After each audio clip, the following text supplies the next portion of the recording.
एक बार धर्मराज युधिष्ठिर ने भगवान श्री कृष्ण से कहा, हे जनार्दन, कृपा कर आज मुझे उस व्रत को विधि सहित बतलाइए जिसके करने से नारी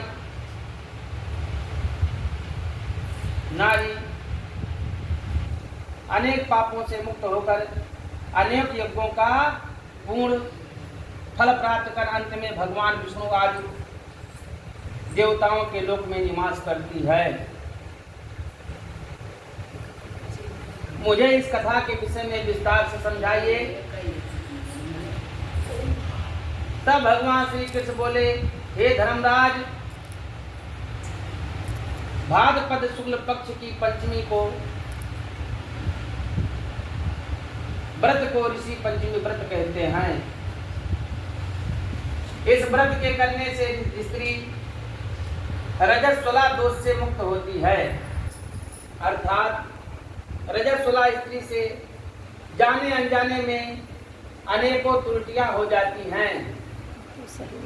उन त्रुटियों के कारण से नारी को जीवन में अनेकों कष्ट उठाने पड़ते हैं। उन कष्टों के निवारण के लिए ऋषि पंचमी व्रत किया जाता है। यह अत्यंत पावन व्रत है। इसको अत्यंत पवित्रता के साथ करना चाहिए। इस व्रत को करने में किसी भी प्रकार की त्रुटि नहीं होनी चाहिए,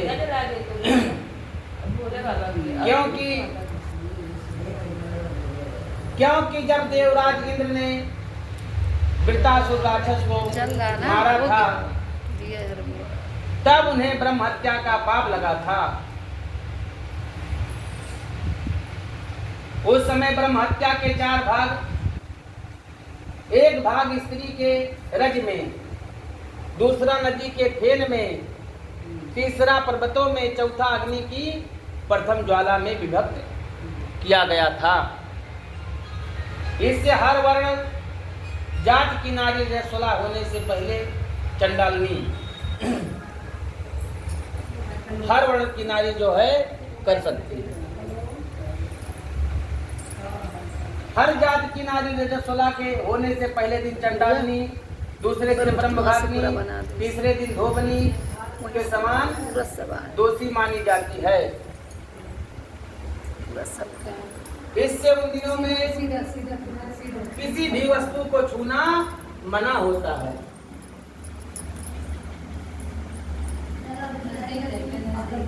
छूने से वस्तु अपवित्र होकर दूषित होती है।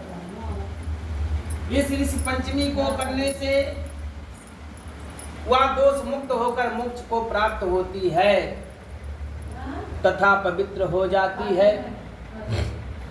हे राजन, विदर्भ देश में एक सेनजीत नाम का अत्यंत प्रतापी, यशस्वी तथा न्यायप्रिय राजा था।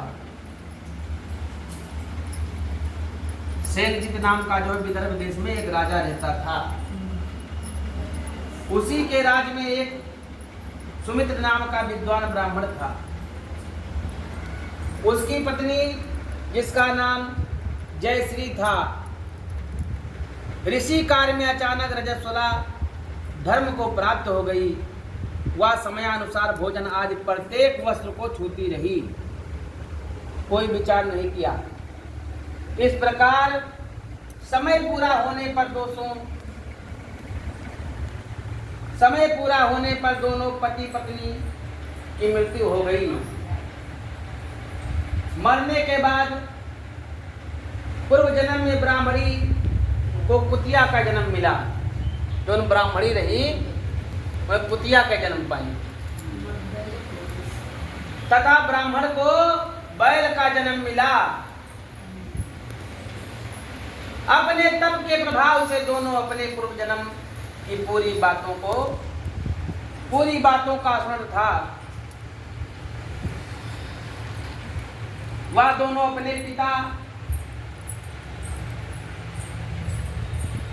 अपने पिता की श्राद्ध में ब्राह्मण पुत्र ने अपने पिता की श्राद्ध तिथि दिन विधि पूर्वक ब्राह्मण भोजन कराया। उनके पुत्र जो है जब समय आया श्राद्ध का तो अपने माता पिता का श्राद्ध किया तथा अपनी पत्नी को भी अत्यंत स्वादिष्ट पकवान बनाने की आज्ञा दी। कहीं बढ़िया से बढ़िया भोजन बनाओ। इधर ब्राह्मण की पुत्रवधू ने विधि पूर्वक पकवान खीर आदि स्वादिष्ट व्यंजन बनाकर तैयार किए। दुर्भाग्य से उस खीर में एक सर्प ने विष उगल दिया। खीर में जो है एक सर्प आकर के विष उगल दिया। यह दृश्य हाल ब्राह्मणी जो कुतिया की योनि में थी देख रही थी। ब्राह्मणी जो कुतिया की योनि मिली थी वो देख रही थी। उसने सोचा कि यदि ब्राह्मण या भोजन करेंगे तो वह मृत्यु को प्राप्त हो जाएंगे। इससे मेरे पुत्र को ब्रह्म हत्या का भारी पाप लगेगा।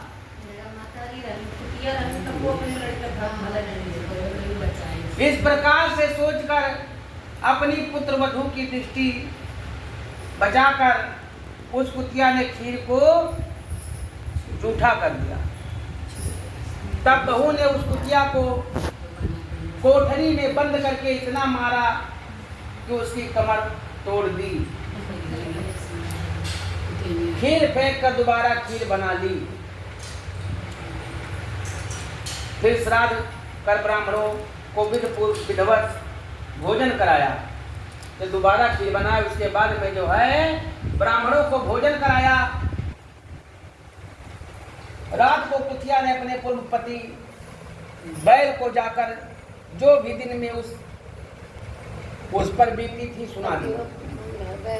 उनके पति जो है बैल थे जा करके उन्हें सारी अपनी कथा कथा बताया किस प्रकार से आज बहू ने हमें मारा है। तब वह बैल बोला, हे प्रिय, क्या बात हुई? किस कारण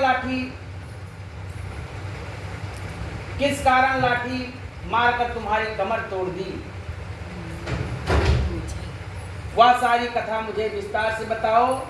तब कुतिया ने बैल को समूचा वृत्तांत बताया कि किस प्रकार तथा किस कारण से उसे उसकी पुत्र वधू ने लाठी से मारा था, कमर तोड़ दिया था। वह अपना संपूर्ण समाचार सुनाकर कहने लगी, स्वामी, हमारा इस योनि में कैसे छुटकारा होगा? हमको किस कर्म के कारण या सभी दुख भोगने पड़ रहे हैं? ब्राह्मण का पुत्र वहीं पर छुप कर सुन रहा था। उन दोनों को उसके आने का कुछ भी पता नहीं था। कुतिया और बैल नहीं जानते थे कि हमारा पुत्र यहाँ पर है। तब वह बैल बोला, हे प्रिय, तुम्हारे ही दोषों के एवं पापों के कारण भोगने हेतु आज मुझे भी बैल होना पड़ा। तुम्हारे ही कारण से मैं भी आज बैल हो गया हूँ। यह कहकर उसने अपने पूर्व जन्म का वह संपूर्ण कथा बताई। जब वह रजस्वला होने के समय भोजन आदि सभी वस्तुएं छूती रहती थी, उसी पाप के कारण तुमको कुतिया की तथा मुझको बैल का योनि प्राप्त हुआ, जिस पर अभी तुम्हारे स्वभाव में भी कोई परिवर्तन नहीं आया है, क्योंकि तुम्हारी योनि कुतिया की है। फिर कुत्ते का स्वभाव भी वैसा होता है। उसी स्वभाव के कारण ही ऊपर इन सब बातों का असर नहीं हो रहा है। देखो, या मेरा पुत्र है, इसने आज मुझे पूरे दिन मुंह बांध कर हल चलाया। क्या कहा कि आज जो है हमारा मुंह बांधकर हल चलाया है। घर पर इसकी पत्नी ने मेरे ही नाम का श्राद्ध किया है। मेरे ही नाम से ब्राह्मण भोजन कराया है, जबकि प्रातः से मैं निरंतर हल में चल रहा हूं। अभी तक मुझे खाने को चारे का एक तिनका भी नहीं मिला, कि पूरा दिन जो है मैं हल में चला हूं, लेकिन मुझे खाने के लिए कुछ नहीं मिला। और हमारा पुत्र जो है हमारा श्राद्ध कर रहा है।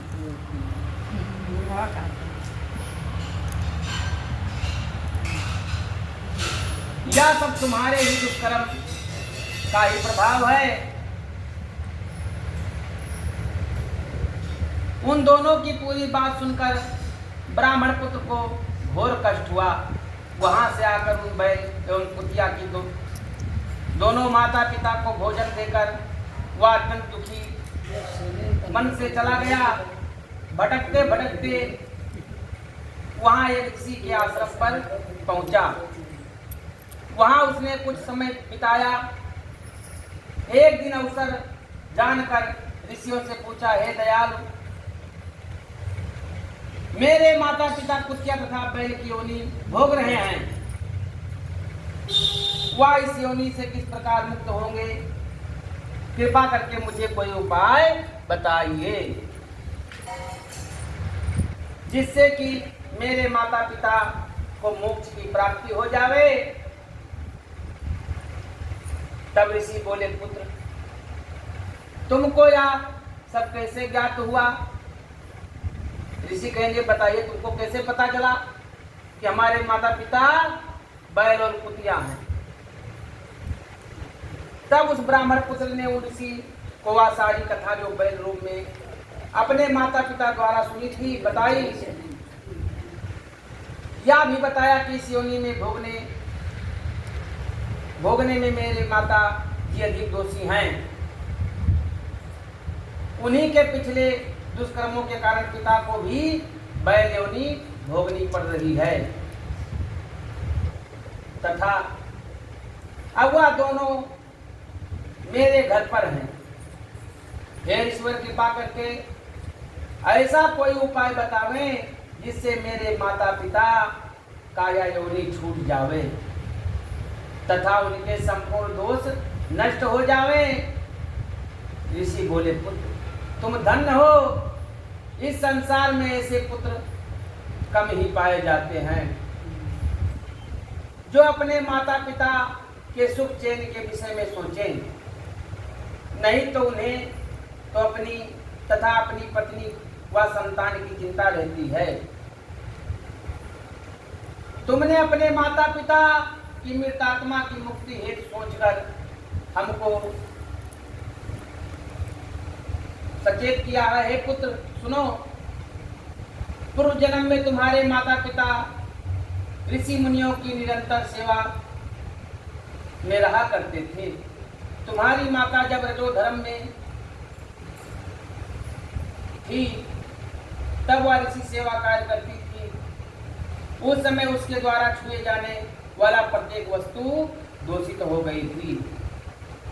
इस प्रकार ऋषियों पर भी प्रभाव पड़ा। तब उसको ऋषियों ने गुप्त रूप से श्राप दे दिया।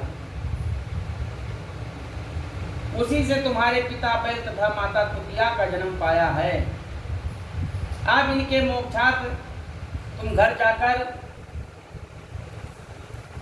भाद्रपद शुक्ल पक्ष की पंचमी को ऋषि पंचमी व्रत करो तथा दोनों ही पति पत्नी उस व्रत का फल माता पिता को हित में संकल्प कर दो कि हम लोग जो व्रत रह रहे हैं अपने माता पिता के लिए रह रहे हैं। ऋषि जी कहें कि जाकर के वहां पर ऐसा संकल्प करके व्रत करो। तब वहीं से पश योनि से मुक्त हो जाएंगे तथा स्वर्ग में आनंद करेंगे। तब इस व्रत का पूर्ण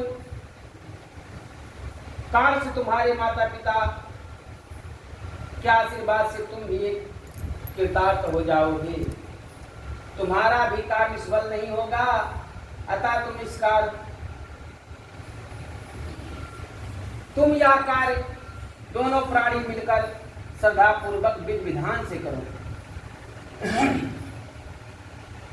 उस ऋषि की बातें को सुनकर ब्राह्मण पुत्र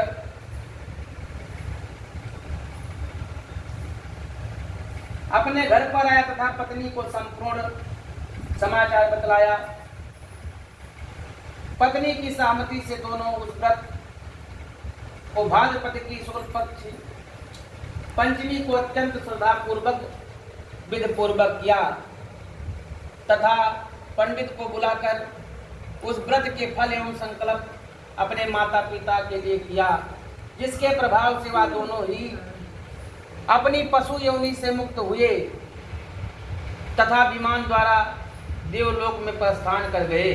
हे राजन, जो नारी इस व्रत का पूर्ण विधि विधान के साथ अत्याधिक श्रद्धा भाव से पालन करती है तथा सप्त ऋषियों का पूजन आदर सहित करती है, वह भयंकर रजस्वला दोष से मुक्त होकर धन धान पुत्र पौत्रादि का सुख भोगती है और सौभाग्यवती होकर अमर पद को प्राप्त करती है। इसलिए इस व्रत के करने से नारी जात का समस्त पापों से उद्धार हो जाता है, या विशेषकर नारी के उपयोग का ही व्रत है।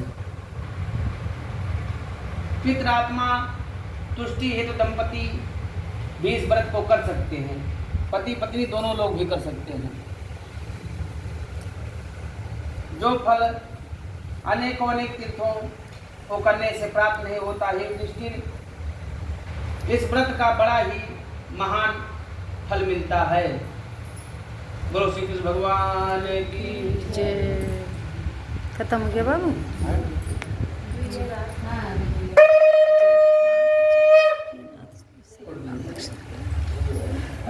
संकल्प पर